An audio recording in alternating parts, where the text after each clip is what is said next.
అందరికీ నమస్కారం. హైదరాబాద్ నుండి మా ఊరికి వెళ్ళేటప్పుడు ఖమ్మం దగ్గరలో తల్లాడ అనే ఊరు ఒకటి తగులుతుందండి. అయితే అక్కడ మట్టమ్మ గారి భోజన హోటల్ దాదాపుగా అందరికీ తెలిసే ఉండొచ్చు.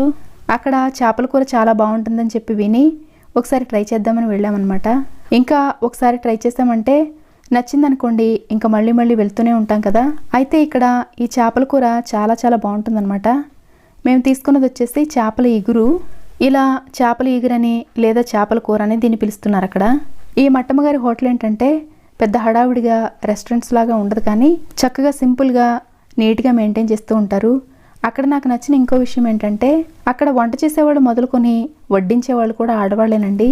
అయితే నేను వాళ్ళతోటి కూర ఎలా ఉండాలో ఇవన్నీ అయితే అడిగి చూశాను, కానీ నాకు వ్లాగ్స్ చేసే అలవాటు ఏమీ లేదు కాబట్టి నేను కెమెరాస్ ఏమి తీసుకెళ్ళలేదు. అందుకే అక్కడ మాట్లాడినవేమీ నేను షూట్ చేయలేకపోయాను. కానీ ఫుడ్ అయితే చూపిద్దామని చెప్పి ఇలా చిన్న క్లిప్స్ అయితే తీసుకున్నాను అనమాట. వీళ్ళ దగ్గర చేపల కూరలు మాత్రమే కాకుండా వెజ్ కర్రీస్ కూడా చాలా బాగుంటాయండి. ఇంకా చికెన్ వెరైటీస్ కూడా ఉన్నాయి, కానీ మేమైతే ఈ ఫిష్ మాత్రమే తీసుకున్నాము. మేము తీసుకున్నది వచ్చేసి పులిపేమీ లేకుండా తయారు చేసే చేపల కూర ఇది. ఇవి మనం ఇంట్లో చేసుకునేలాగా చిన్న పీసులా ఉండదండి, చాలా పెద్ద పీస్ అయితే వస్తుంది అనమాట. నాకైతే ఈ ఒక్కటి తినేసరికి ఎక్కువైపోయింది.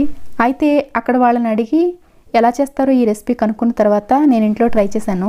ఇలా ట్రై చేసిన తర్వాత ఇంట్లో వాళ్ళకి బాగా నచ్చేసి ఎప్పుడు చేపలు తెచ్చినా కానీ ఇది కూడా ఒక వెరైటీ చేయమని అడుగుతుంటారు. అందుకని చెప్పి మీకు కూడా ఈ రెసిపీ షేర్ చేద్దామని ఈ వీడియో చేస్తున్నాను.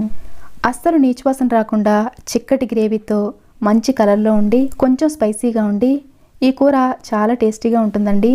ఇక్కడ నేను చూపించబోయే పద్ధతిలో మీరు చేశారంటే కనుక ఎక్కడో తల్లాడలో ఉండే మట్టమ్మ గారి చేపల ఈగురు టేస్ట్ని ఇంట్లోనే ఎంజాయ్ చేయొచ్చు.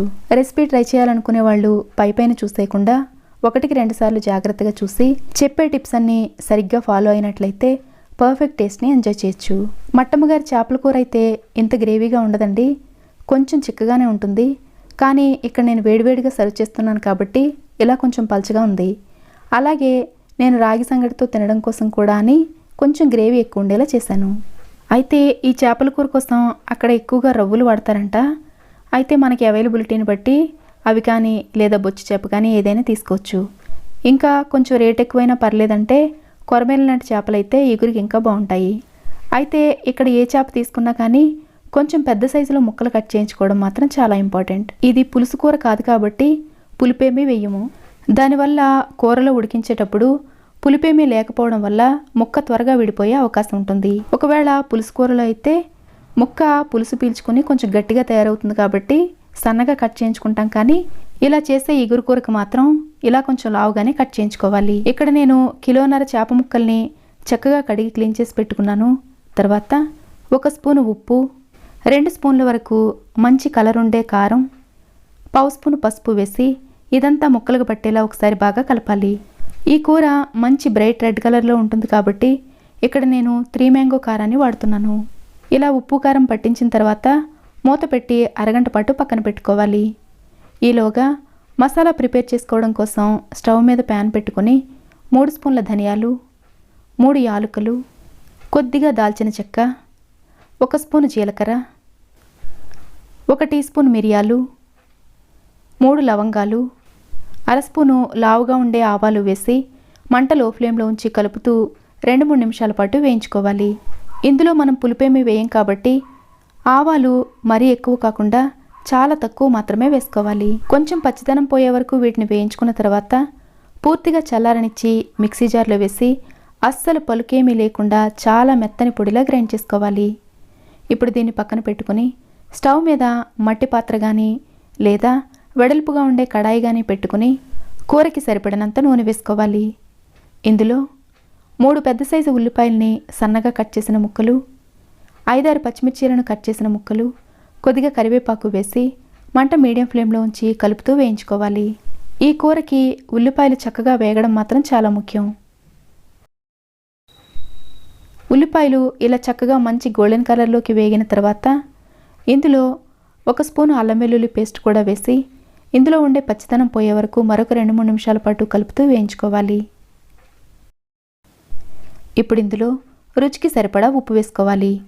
అయితే మనం చేపలకి ఉప్పు కారం పట్టించి పక్కన పెట్టుకున్నాం కాబట్టి కూరలో ఉప్పు వేసుకునేటప్పుడు కొంచెం జాగ్రత్తగా వేసుకోవాలి. లేదంటే ఉప్పు ఎక్కువయ్యే అవకాశం ఉంటుంది. తర్వాత పావు స్పూను పసుపు వేసుకొని, కలర్ ఎక్కువ ఉండి ఘాటు తక్కువ ఉండే కారాన్ని తీసుకొని 2-3 స్పూన్ల వరకు వేసుకోవాలి. ఇప్పుడు ఇందులో పచ్చిదనం పోయేలా మరొక 2-3 నిమిషాల పాటు కలుపుతూ వేయించిన తర్వాత మనం గ్రైండ్ చేసి పెట్టుకున్న మసాలా పొడి అంతా వేసుకోవాలి. దీన్ని కూడా 1 నిమిషం పాటు కలుపుకున్న తర్వాత ఇది కొంచెం గ్రేవీగా అయ్యి చక్కగా ఉడకడం కోసం సరిపడినన్ని నీళ్లు పోసుకోవాలి. అయితే అసలు ఏమాత్రం నీళ్లు కూడా వేయకుండా ఈ మసాలాలో చేప ముక్కలు వేసి కూడా ఉడికించుకోవచ్చు. అయితే మట్టమ్మగారి చేపల కూరలో ఇన్ని ఎక్కువ నీళ్లు పోయారు, కానీ ఇంతకు ముందు చెప్పినట్టు నేను రాగి ముద్దతో తినడం కోసం కూడా అని కొంచెం నీళ్లు ఎక్కువ వేశాను. ఇప్పుడు మంట మీడియం ఫ్లేమ్లో ఉంచి 2-3 నిమిషాల పాటు దీన్ని ఇలా ఉడకనివ్వాలి. ఇదే స్టేజ్లో టేస్ట్ చెక్ చేసుకుని ఉప్పు కారం కొంచెం తక్కువగా ఉండేలా చూసుకున్నట్లయితే మనం చేప ముక్కలు వేసేసరికి సరిగ్గా సరిపోతుంది. ఈ గ్రేవీ ఇలా ఉడకడం స్టార్ట్ అయిన తర్వాత ఉప్పు కారం పట్టించి పెట్టుకున్న చేప ముక్కల్ని ఇందులో పక్కపక్కనే నీట్గా సర్దుకోవాలి. అయితే ఈ ముక్కలు ఒకదాని మీద ఒకటి వచ్చేలా కాకుండా చక్కగా పక్కపక్కనే వచ్చేలాగా నీట్గా సర్దుకోవాలి. అలా సర్దుకోవడానికి అనుకూలంగా ఉండేలా వెడల్పాటి కడాయిని మాత్రమే వాడుకోవాలి. ఇప్పుడు ఇవి ఈ గ్రేవీలో చక్కగా సర్దుకునేలా ఒకసారి ఇలా కడాయిని కదిపి మూత పెట్టి మంటలో ఫ్లేమ్లోకి టర్న్ చేసి నెమ్మదిగా 5-6 నిమిషాల పాటు ఉడకనివ్వాలి. ఇలా మట్టి పాత్ర వాడేటప్పుడు మంట జాగ్రత్తగా చూసుకోవడంతో పాటు కూర అడుగు పట్టేసే అవకాశం ఉంటుంది కాబట్టి మధ్య మధ్యలో చెక్ చేసుకుంటూ ఉండాలి. ఈ చేప ముక్కలు 5-6 నిమిషాల పాటు ఈ గ్రేవీలో ఉడికిన తర్వాత రెండో పక్కకి నెమ్మదిగా తిరిగేసుకోవాలి. అయితే ఇలా తిరిగేసేటప్పుడు ముక్కలు విడిపోయే అవకాశం ఉంటుంది కాబట్టి కొంచెం జాగ్రత్తగా వెడల్పుగా ఉండే గరిటెతో తిరిగేసుకోవాలి. ఇప్పుడు మళ్ళీ మూత పెట్టి మంటలో ఫ్లేమ్లోకి టర్న్ చేసి మరికొంచెం సేపు ఉడికించుకోవాలి. ఈ కూర ఉడకడానికి మరీ ఎక్కువ టైం ఏమీ పట్టదు కాబట్టి అడుగు పట్టేయకుండా జాగ్రత్తగా చెక్ చేసుకుంటూ చేప ముక్కలు వేసిన తర్వాత 15 గంట నుండి 20 నిమిషాల పాటు ఉడికించుకుంటే సరిపోతుంది. ఈ కూర వేడివేడిగా ఉన్నప్పుడు కొంచెం గ్రేవీ ఎక్కువ ఉన్నట్టు కనిపిస్తుంది, కానీ చల్లారిపోయేసరికి గ్రేవీ కొంచెం చిక్కబడుతుంది. కొందరు చేపల కూర తినడానికి నీచు వాసన వస్తుందని ఇబ్బంది పడుతూ ఉంటారు, కానీ ఈ కూర కొంచెం చికెన్ టేస్ట్తో ఉండి అస్సలు నీచు వాసన రాకుండా చాలా రుచిగా ఉంటుంది. కొందరు చికెన్ కూర తినేటప్పుడు కూడా పులుపుంటే ఇష్టపడతారు. అలాంటి వాళ్ళు ఇలా తినేటప్పుడు కొంచెం నిమ్మరసం పిండుకోవచ్చు.